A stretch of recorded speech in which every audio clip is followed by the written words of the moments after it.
Assalamualaikum warahmatullahi wabarakatuh. Ketemu lagi dengan Kak Furkon di channel Arif Furkon. Untuk teman-teman yang baru bergabung atau baru menemukan channel ini, silakan ditekan tombol subscribe dan bunyikan lonceng supaya teman-teman mengetahui secara cepat ya pada saat Kak Furkon mengupload video yang paling baru tentunya ya. Oke. Pada video ini akan terbahas materi tentang himpunan, yaitu materi matematika kelas 7 SMP. Oke. Jadi yang pertama adalah kita akan bahas bagaimana sih menyatakan suatu himpunan.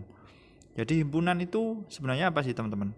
Jadi himpunan itu adalah kumpulan objek atau sesuatu yang sudah terdefinisikan dengan jelas. Nah, seperti ini. Jadi himpunan itu adalah kumpulan objek, ya kan, atau sesuatu lah katakanlah, kumpulan objek yang sudah terdefinisikan dengan jelas. Jadi ini adalah pengertiannya himpunan ya teman-teman. Jadi kumpulan objek yang sudah terdefinisikan atau didefinisikan dengan jelas. Nah, seperti ini teman-teman ya. Didefinisikan dengan jelas. Oke, kumpulan objek atau sesuatu yang sudah didefinisikan dengan jelas. Jadi ini adalah pengertian dari himpunan. Jadi himpunan, jadi ini harus jelas, objek yang sudah dibicarakan itu harus jelas. Jadi misalkan dia itu mengandung kata sifat atau sesuatu yang bersifat relatif, itu bukan merupakan suatu himpunan. Nah, seperti ini teman-teman ya. Oke. Bisa dipahami? Oke. Jadi di sini teman-teman perhatikan contoh. Ini Kak Furkon punya contoh di sini. Contohnya seperti ini. Misalkan ada suatu himpunan, katakanlah himpunan A. Nah, katakanlah seperti ini teman-teman ya. Katakanlah himpunan A, ini satu. Ada himpunan A, ini katakanlah seperti ini ya. Himpunan A itu adalah himpunan bilangan apa yuk? A itu adalah himpunan bilangan, katakanlah sebentar, ini Kak Furkon tulis dulu.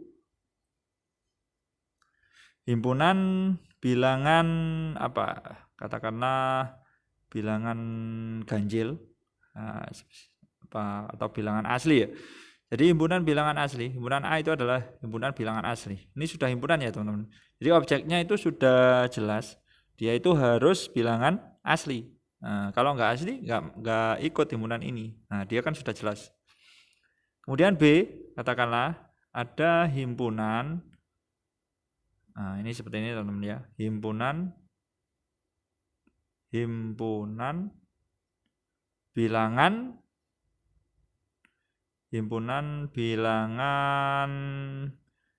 bulat. Nah, ini kan sudah jelas keterangannya teman-teman. Jadi kalau enggak bilangan bulat itu enggak termasuk di sini. Nah, ini sudah jelas. Dia itu sudah didefinisikan dengan jelas sifat-sifatnya yang termasuk ke dalam himpunan ini. Itu sudah jelas, dia itu harus bilangan bulat. Kalau nggak bulat berarti dia nggak masuk kan teman-teman. Oke, bisa dipahami ya. Oke, lanjut. Lah nanti menyatakan suatu himpunan, ya kan, menyatakan suatu himpunan ada 3 cara.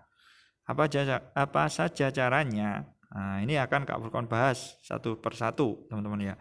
Menyatakan suatu himpunan, oke. Jadi menyatakan suatu himpunan itu ada 3 cara. Apa aja caranya? Jadi cara yang pertama itu adalah dengan cara dengan kata-kata. Oke, jadi kita himpunan apa gitu seperti itu. Jadi kita nyatakan dengan bentuk kata-kata. Sebentar, ini Kak Furkon tulis ada 3 cara ya. Nah, ini Kak Furkon buat panah dulu supaya jelas. Cara yang pertama adalah dengan kata-kata. Oke, sebentar. Ini seperti ini. Cara yang pertama adalah dengan kata-kata. Ini Kak Furkon tuliskan. Dengan kata-kata. Dengan kata-kata. Oke, seperti ini teman-teman ya. Dengan kata-kata. Kemudian cara yang kedua adalah dengan apa? Dengan mendaftar anggotanya. Jadi kita daftar satu-satu. Misalkan kalau ya contoh yang di atas ini, himpunan bilang asli. Nah, ini dengan kata-kata asli. Asli itu apa aja? Nah, baru didaftar. Bisa cara yang kedua. Dengan mendaftar anggotanya. Nah, anggota himpunan bilangan asli atau apa aja kita daftar. Kemudian cara yang terakhir adalah dengan cara notasi pembentuk himpunan atau notasi himpunan. Jadi 3 cara ini bisa teman-teman gunakan untuk menyatakan suatu himpunan. Terserah pakai cara yang mana. Biasanya nanti di soal disebutkan menyuruh himpunannya itu dinyatakan dalam apa. Bisa dengan kata-kata, bisa dengan mendaftar anggotanya, atau yang terakhir dengan notasi pembentuk himpunan. Oke, contoh misalkan ada sesuatu himpunan katakanlah seperti ini. Ada himpunan A, katakanlah. Himpunan A itu adalah, ini Kak Fulkon buat contoh sendiri, bebas ya. Katakanlah himpunan bilangan katakanlah ganjil kurang dari 10 katakanlah ya teman-teman. Sebentar Kak Fulkon tulis dulu, himpunan bilangan ganjil, oke.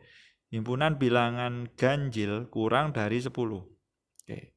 Himpunan bilangan ganjil kurang dari 10. Oke.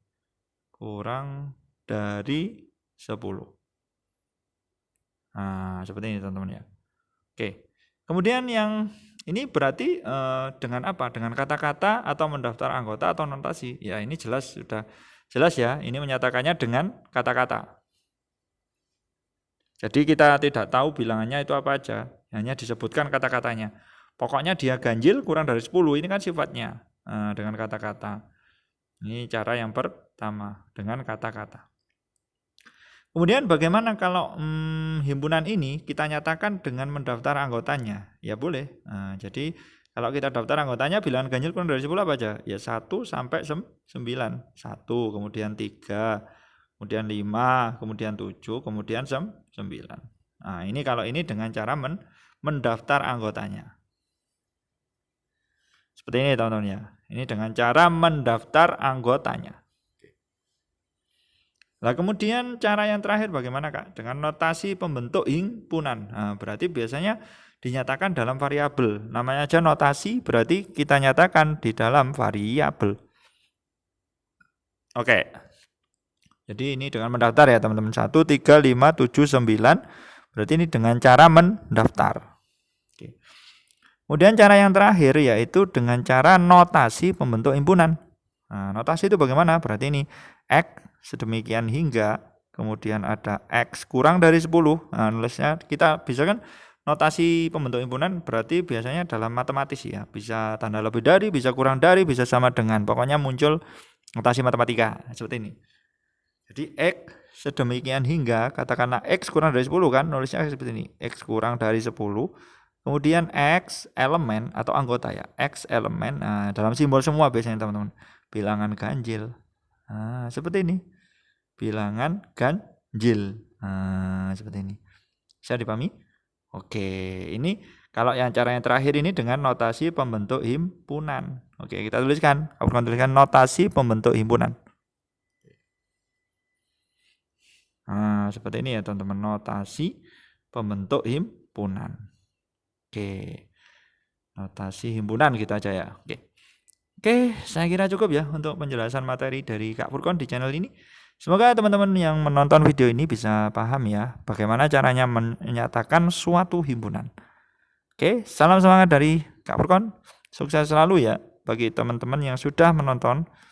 Oke, ditunggu video Kak Fulkon selanjutnya. Oke.